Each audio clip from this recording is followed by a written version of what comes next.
Thank you, because it's extraordinary that technology allows us to do this. What we're witnessing in our lives is the end of exile, some of these old bad tools of political repression. And there's no better time, I think, to talk about this than now, when the moment is difficult. I mean, think about it, what we see all around at every moment. What a time to be alive. By nearly any metric, we've never been safer, freer, or more comfortable. And yet, it always feels like we're moments from the brink of catastrophe. All of us can feel it, feels something in the air around us in politics. There's this new atmosphere of fear that's rolling in over the world in these last few decades. Today, even in the safest places, by the end of the evening, the very worst thing from the farthest corner of the world in the morning is made to light the glass in every home, everywhere. It joins us, it penetrates our most personal spaces. We are exposed to terrifying stories all of the time. Eager to exploit the trauma of this endless parade of commercialized violence, once marginalized forces of exclusion and fascism are creeping ever more aggressively into the light of day. In any given week, it's no longer hard to witness the total surrender of political courage in the face of this fear, with each new campaign becoming more shrill, more alarmist than the last. Something must be done, they say, in the face of threats that honestly claim fewer Western lives than bathroom falls, and in some cases, our own police. Cherished rights and ancient values are being sacrificed to make the way for the rise of new walls. The boundaries of an open society drawn in our heirlooms, this treasured ink that was won by the sacrifice of generations, are increasingly now illustrated instead more by razor wire, barbed wire, than writers.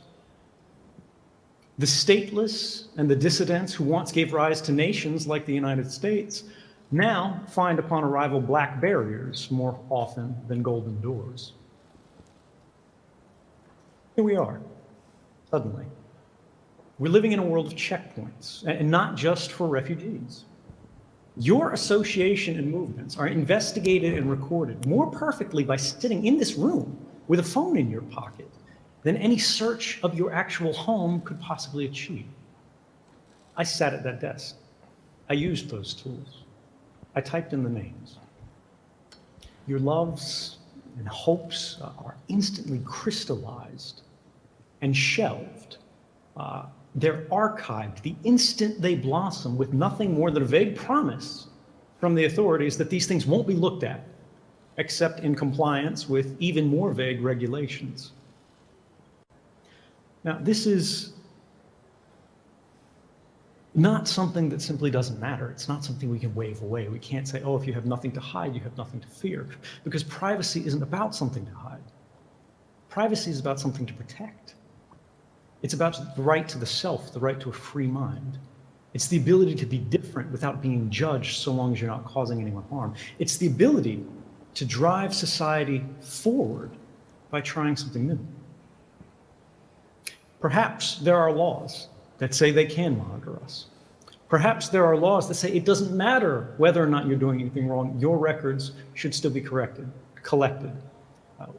Everyone should create a perfect record of your private life, whether they're a government, whether they're a corporation, simply because they can, because it's cheap, because it's free, because perhaps under some argument it's legal. But we need to remember that the legality of a thing is very different from the morality of it. The law, for all its merits, cannot tell us the difference between right and wrong. The law, for all of its value, is ultimately ink on a page. If law is to be a force for justice, its strength must be derived from the public and its will. More simply, the law doesn't defend us. We defend the law. And when it works against us, it is incumbent upon us to tear it down and institute something new, something better, something that is more in line with our values. We did not fight revolutions in all of our countries throughout history for access to secret policy or regulations. We fought to establish universal rights. Those rights are threatened today, not by the sporadic violence of these ignorant madmen. Such terrorists have existed throughout our histories, and they have always been defeated. Terrorists don't hate us for our freedoms. They don't even know what our freedoms are. Elevating criminals like this is the laziest kind of rhetoric. Terrorists, for all of their evil, are incapable of destroying our rights or diminishing our societies. They lack the strength. Only we can do that through unthinking, reflexive fear. Rights are lost by cowardly laws that are passed in moments of panic. Rights are lost to the cringing complicity of leaders who fear the loss of their office more than the loss of our liberty. Ask yourself, would your leaders sacrifice your rights for one more term in office? What about the rights of the other? Those who may not look like us, those who may not think like us. What about the rights of the foreign, of the refugee from war? These things may sound provocative. They might make a few in the room uncomfortable, particularly if they happen to be a politician. Some questions are dangerous. But a society cannot remain free without them. How we arrived in this world of mass surveillance is now known, thanks to journalists. The public was never asked, and we simply weren't permitted to know. Even legislators were denied an understanding of what it is exactly that their votes were meant to authorize in these vague bills. The father of America's mass surveillance system later said, after passing the Patriot Act, his bill was never meant to permit exactly those abuses that it was later used to carry out. It's through this abuse of the state secrets regime and espionage trials that the government constructed a monopoly on access to even basic facts about its operations. The idea here is that, nobody says we need to know the names of every terrorist. We don't need to know everyone who's under investigation. We don't need to know the names of every program, every capability. But we must have access to an understanding of the broad powers and policies that the government uses both in our name and against us. It's understandable if you're the government why they would want to prevent this. The people cannot protest what they do not know. It is a strategy that has only one counter: investigative journalism. This is, unfortunately, regrettably, precisely the reason that governments of the Five Eyes Surveillance Alliance, that's the United States, the United Kingdom, Australia, New Zealand, and Canada, describe journalists in now public top secret documents as a national security threat, right between terrorists and hackers. That's where you find journalists. We need to ask ourselves, what would happen if the government actually succeeded in countering this threat of investigative journalism? If we only knew what governments wanted us to know, we wouldn't know very much at all. But really, when we think about this, the idea is, if governments are able to counter the threat of journalism, what does it mean? We become dependent, not independent. Our votes mean less. Our influence becomes less. We are no longer partners to government, we are subject to government. And it is for this reason that we must resist by any means efforts to abridge the freedom of the press. If you think about democracy like a garden, journalism is the tree whose fruit, its stories, feed the public. Sources, often described today as whistleblowers, they are the roots that give the tree life. When the roots and the tree are left to grow in accord with the nature, the public thrives upon this bounty that it produces. But when powerful institutions, be they corporate, be they governmental, or anything else, can work without interference to cut the roots and reshape that tree, it produces a poison that then twists society in accordance with these manipulations. It twists society to match the suffering of that garden. We often hear journalism and whistleblowing talked about, but these are not two issues. They are one and the same. When we see surveillance authorities that have been justified on the basis of national security being used increasingly in places one would not expect, such as Canada and Australia, and they're using these capabilities intentionally to starve the public of vital but embarrassing stories. By this, I mean they're using the tools of mass surveillance, not to find terrorists, but to find the sources of journalists, journalists who have written stories that were embarrassing to the government. This creates a wound upon democracy from which we bleed that weakens all of us. It reduces the faith in our institutions. It reduces the understanding of our public. It reduces our independence and our ability to assert an equal relationship and guide the future of our societies. And this is not something that we see just happening on the fringes. In the United States, we've seen similar things to a lesser extent, but it's unfortunately accelerating in a very concerning way. The new president describes the free press as and these are his words, the enemy of the people. He spends an increasing proportion of his time denouncing what is true as fake, and informative leaks as a grave threat to national security.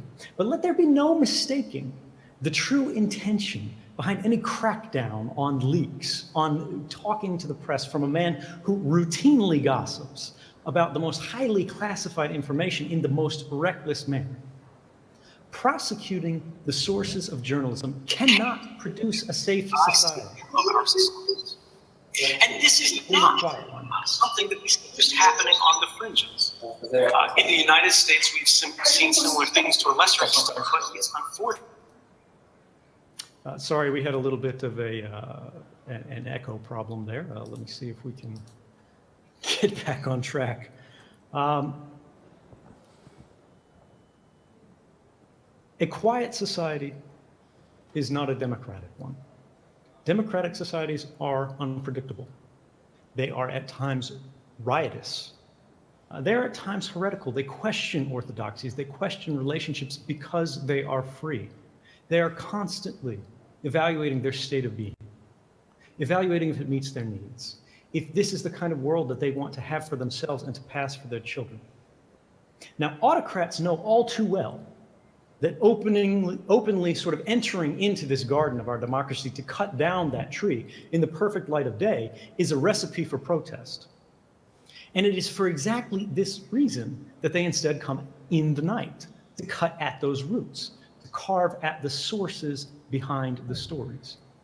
This is the end of legitimacy for any state when they begin down this road. A government willing to trade public awareness for political comfort may rule, but they do not lead. The cost of autocracy is in legitimacy. And though none of us have wished for this, it is increasingly near. I say we stand now at the crossroads of history. And each of our actions are casting votes as to which direction we will proceed.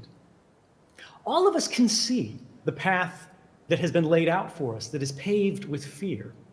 Therein lies a world of walls, literal and figurative.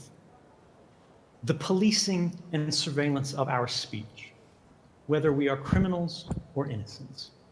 The denunciation of inconvenient journalism as fake news. And the prosecution of those who are speaking facts. This is the world of our garden abandoned.